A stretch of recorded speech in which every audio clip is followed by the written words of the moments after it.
आज का हमारा टॉपिक है बच्चों law of conservation of energy.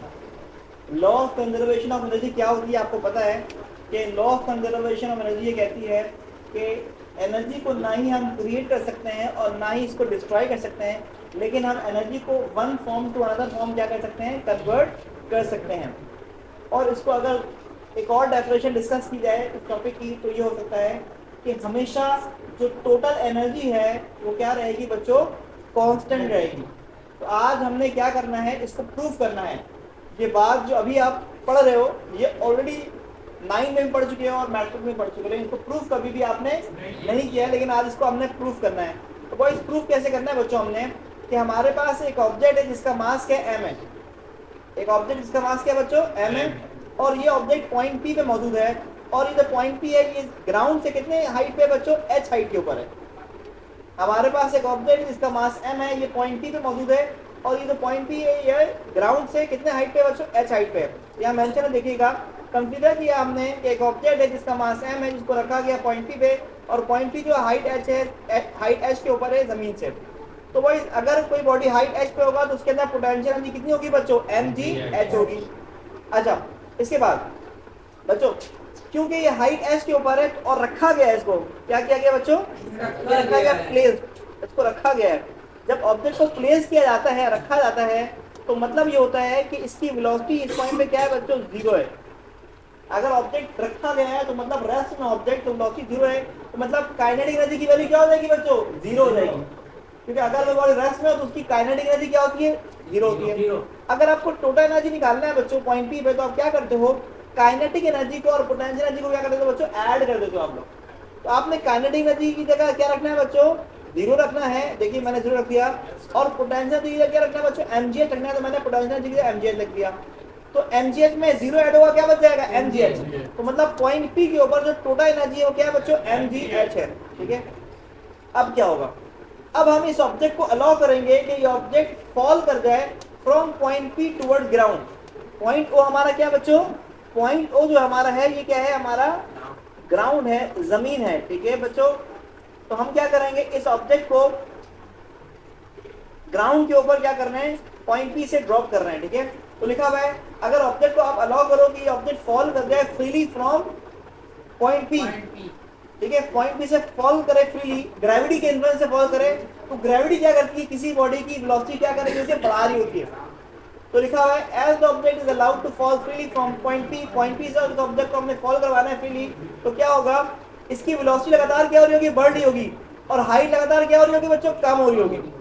और जैसे ही ऑब्जेक्ट जमीन तक पहुंचेगा, इस ऑब्जेक्ट की जो वेलोसिटी है बच्चों, ये वेलोसिटी हो जाएगी, मैं लिख देता हूं, v हो जाएगी। क्या हो जाएगी बच्चों, v। अगर इस ऑब्जेक्ट को अलाउ करें कि फॉल करता है freely from point P towards ground, तो इसकी वेलोसिटी लगातार बढ़ती रहेगी, और यहाँ पर पहुंचते पहुंचते पॉइंट O पे पहुंचते पहुंचते वेलोसिटी हो जाएगी v, और इसकी यहाँ पर जो वेलोसिटी बच्चों वो क्या है, 0 है, क्योंकि इस ऑब्जेक्ट को इस पॉइंट पे रखा गया था।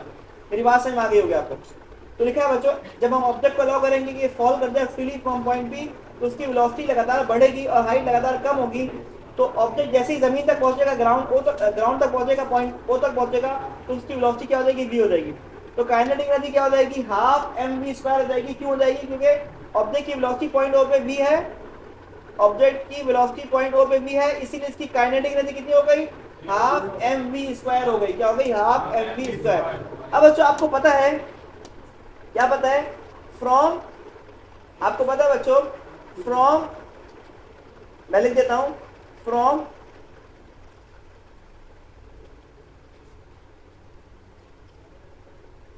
हमें पता है बच्चों, from third equation of motion. बच्चों आपको थर्ड इक्वेशन ऑफ मोशन पता है, ठीक है।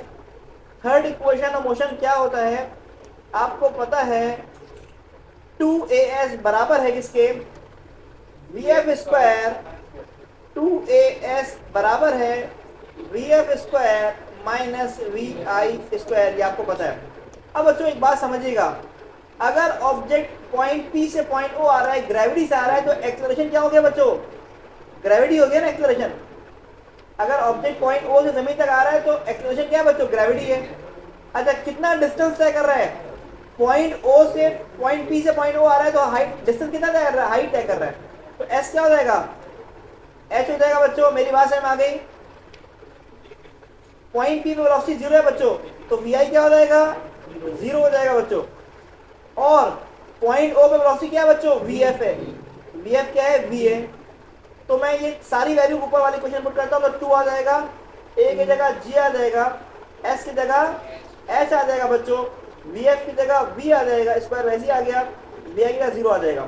तो बच्चों आपके पास ये बात समझ में आ गई आपको कि 2GH बराबर किसके हो गया, वी स्क्वायर के। 2GH क्या बन गया बच्चों, वी स्क्वायर के बराबर हो गया। तो आप क्या करोगे, इसको आप लिख दोगे भाई 2GH क्या है, 2GH बराबर है बच्चों किसके, वी स्क्वायर के बराबर है 2GH। 2GH किसके बराबर बच्चों, वी स्क्वायर के बराबर है। ये आपको बात समझ में आ गई, ठीक है। अच्छा अब क्या करना है आपको, मैं लिख देता हूँ 2GH बराबर है वी स्क्वायर के, हमें ये बात समझ में आ गई यहाँ पे, ठीक है। तो 2GH बराबर किसके, वी स्क्वायर के। अच्छा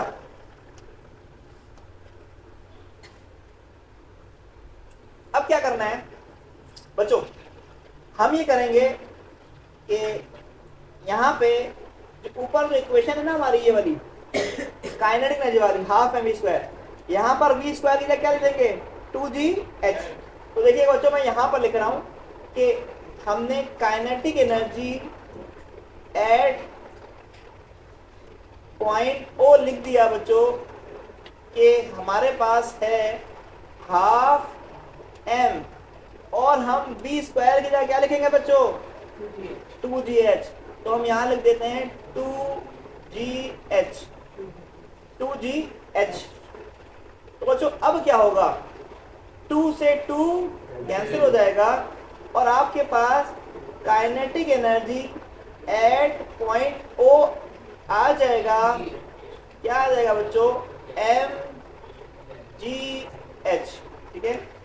अब बच्चों पोटेंशियल एनर्जी की वैल्यू क्या होगी जरा समझिएगा, potential energy eight point O क्या होगा जरा देखिएगा बच्चों। आपको पता है जब पॉइंट ओ पे पहुंचा, जमीन पे पहुंचा, तो कोई हाइट होगी इसकी, नहीं होगी। जमीन पे इस ऑब्जेक्ट की कोई हाइट नहीं होगी, हाइट जीरो होगा बच्चों।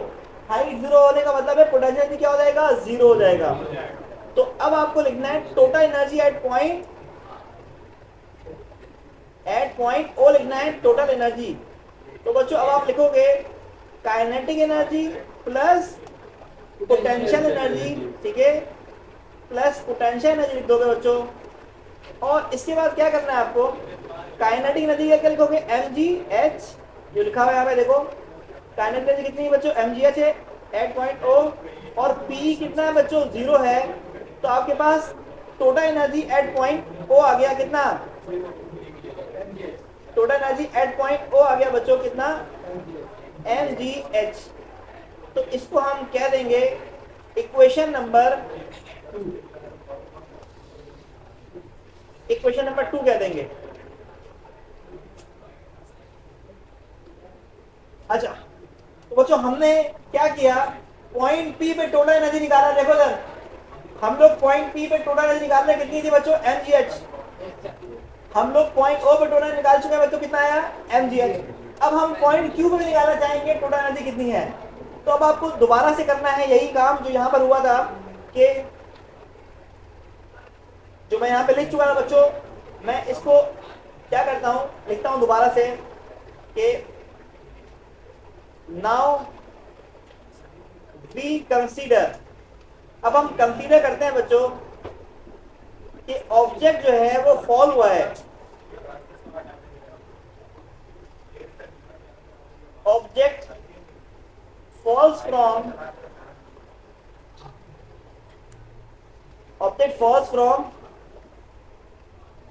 point P to point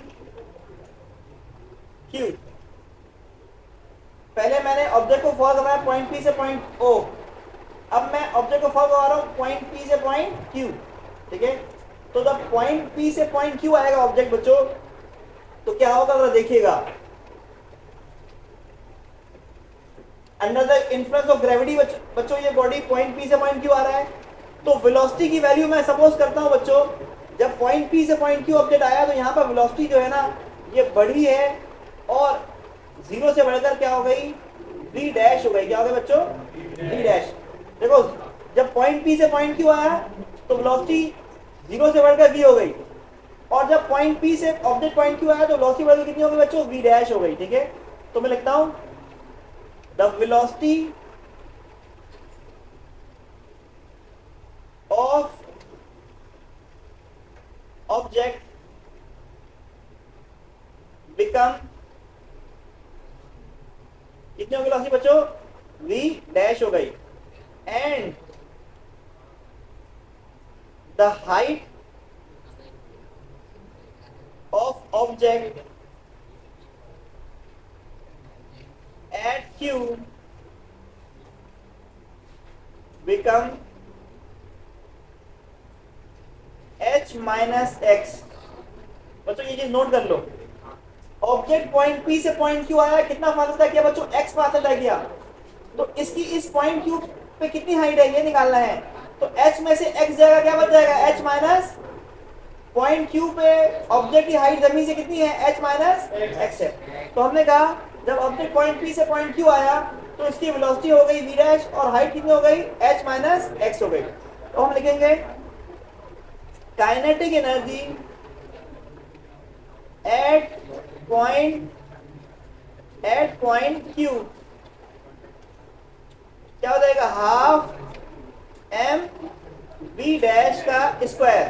ठीक है बच्चों, अब क्या करना है जरा देखिएगा अगेन, इसको हमने क्या करना है, यहां पे लगाना है दोबारा से, जैसे यहां लगाया था थर्ड इक्वेशन ऑफ मोशन, तो हम क्या लिखेंगे, from third equation of motion. Again हमने क्या करना है, जो थर्ड इक्वेशन ऑफ मोशन का फॉर्मूला यहाँ पे यूज करना है, तो देखिएगा आप सब, और जो थर्ड इक्वेशन का फॉर्मूला जो यहाँ पे था वही फॉर्मूला यहाँ भी ये क्या है, 2as बराबर है bf square minus vi square. तो बच्चों अगेन जब ऑब्जेक्ट पॉइंट P से पॉइंट Q आ रहा है तो कितना हाइट है, x, कितना हाइट है बच्चों, या डिस्टेंस कितना है, x है बच्चों। a की वैल्यू g के बराबर है क्योंकि ग्रेविटी के इन्फ्लुएंस आ रहा है बच्चों। vf क्या है, v डैश है, और vi क्या बच्चों, जीरो है। तो क्या करेंगे, हम 2 लिखेंगे, a की जगह g लिखेंगे, s की जगह x लिखेंगे, vf की जगह क्या लिखेंगे बच्चों, v डैश का स्क्वायर, और vi की जगह क्या लिखेंगे, जीरो। तो बच्चों क्या होगा, 2gx किसके बराबर हो जाएगा, v डैश के स्क्वायर के बराबर हो जाएगा 2gx। तो यहां पर 2gx की वैल्यू आ गई किसके बराबर बच्चों, v डैश स्क्वायर के बराबर आ गई। अब आपने क्या करना है बच्चों, अब आपने ये करना है कि ये जो काइनेटिक एनर्जी का फॉर्मूला था इसमें पुट करना है v डैश स्क्वायर की जगह v डैश स्क्वायर की वैल्यू। ठीक है, तो मैं लिखता हूं, इस इक्वेशन कंटिन्यू करता हूं कि काइनेटिक